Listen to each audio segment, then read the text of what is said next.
Verse 28. So the woman left her water jar and went away into town and said to the people, "Come, see a man who told me all that they ever did. Can this be the Christ?" Okay, so she didn't, unlike them, she just left the jar. What does that mean? She would need to come back for that. She came there to get water. If she's not getting water now, then she will need to come back to get water at some other stage. Why? Okay, so this leaving of the water jar by this woman was a big thing. Okay, because there was things that were more important to her than just a water jar. Jesus, what she heard about Jesus, the questions she asked, the answers she got, that was more important to her than. And for the disciples, they couldn't even ask a question. They just kept quiet. So she went to the town and she started asking. She went to town and she told the people, "Come, see a man who told me all that I ever did. Can this be the Christ?" So she went to tell them. She didn't keep quiet. Well, this is a big thing again. Why? Because this woman was an outcast by her own society. She was not used to them. If they would speak to her, it would have been a question of, "Oh, you are just a Samaritan where you had 5 husbands. They all keep on leaving you. You are wrong. You are morally so bad. You are evil. There's nothing we want. We don't want anything. We're not listening to you. What can you tell us? What can you tell us?" Right? What can a prostitute teach us? Nothing. Okay? It's a little bit like in Crime and Punishment of Dostoevsky, where ultimately in the end, who is the one who brings the murderer basically salvation in a sense? The prostitute. Why? Ultimately you got the New Testament, and that is what. But she was the instrument to use that so as to bring this forgiveness. Okay, and so here as well, the lowest of the low, the one who would do not expect to even open a mouth in society, who society would not listen to, but now all of a sudden she's not afraid. She's not afraid. She knew how they will act towards her. She knew what they will think of her, but now she is not afraid to speak out. Okay. Yeah, as Christians, we have sometimes a high moral stand. Some of us have a high moral stand in society, and we are too afraid to speak out about Christ and tell others about Christ. But this woman with absolutely no moral stand in society, she wasn't afraid. She wasn't afraid. It's so sad. Like I say, more people on this planet know what's Coca-Cola than they know who's Jesus Christ. And this woman isn't one of those, right? One of those who keep quiet. Fear didn't stand in her way. The coming back again to get water didn't stand in her way. She met the Messiah, and that's all that mattered. She met the Messiah, and that's all that mattered. Everything else fell away. And as well, the way she did this, she didn't go there and say, "This is a Christ," because with their stand, they were like, "Hey, right, we know who you are."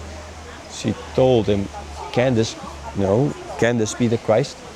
In other words, she threw the question out there that they would think for themselves and come and look for themselves to find out maybe this is. Not because, they're going to, and ultimately they will believe, not because of her word, but because they talked with him. So again, very wise from her side. She didn't tell them what to do. She didn't say, "Let's go there and see, and I will show you the Christ," kind of idea. She asked a question. Can this be the Christ? Now, understandably, the fact that she would speak to them, the fact that she would speak out to them would have been a huge thing. That already would have been like a sign to them, something different is going on. And then the way by asking, can this be the Christ? You come and find out for yourself. And sometimes a kind of a sad part of our way of doing missions is, or telling people is, we know all the answers, right? And we will tell you all the answers. Instead of maybe, sometimes let people think, right? And let them look at themselves and let them look at the situation, and maybe in that way be led on their own to the answer. It is very important. It's important that you lead people rather than you dictate to people, that people find for themselves the answer. Okay? I remember in Russia when the Orthodox church, I mean, at least for them, I'm not just speaking of theology and stuff like that, but the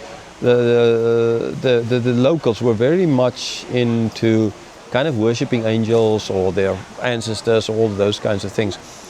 So not the ancestors, predecessors. Yeah, ancestors, my ancestors, predecessors. I always get confused with these two.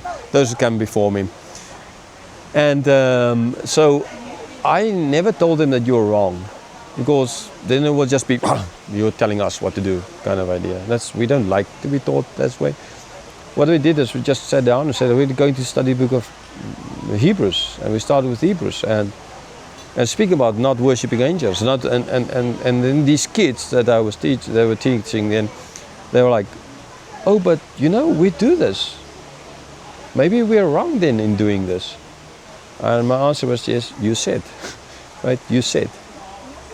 So yeah, this is what she's doing here. She's not telling them what to think. Unlike what the modern world, our modern education system these days is to tell people what to think. Because we know what you're supposed to do. We know what's fake or what's not fake. And you might just get up with fake news.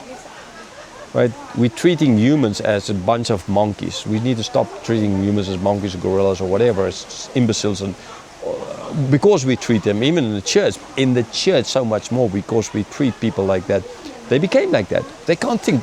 Christians can't think for themselves. They're led by their pastors, they're led by the noses. Unluckily, the world, humanity in general, are led these days. They are just a product to be abused by capitalism, basically. I'm not against capitalism here, but we need to speak about what's wrong as well, so as to correct what's wrong. Capitalism, right, but there's some aspects which is wrong. Okay, verse 30. They went out of the town and were coming to him. Okay, so that is then what they did.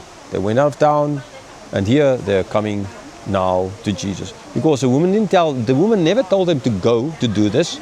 She just said, can this be? They listen. So they now interested, their interest peaked, and they want to find out, can this be the one? So they went.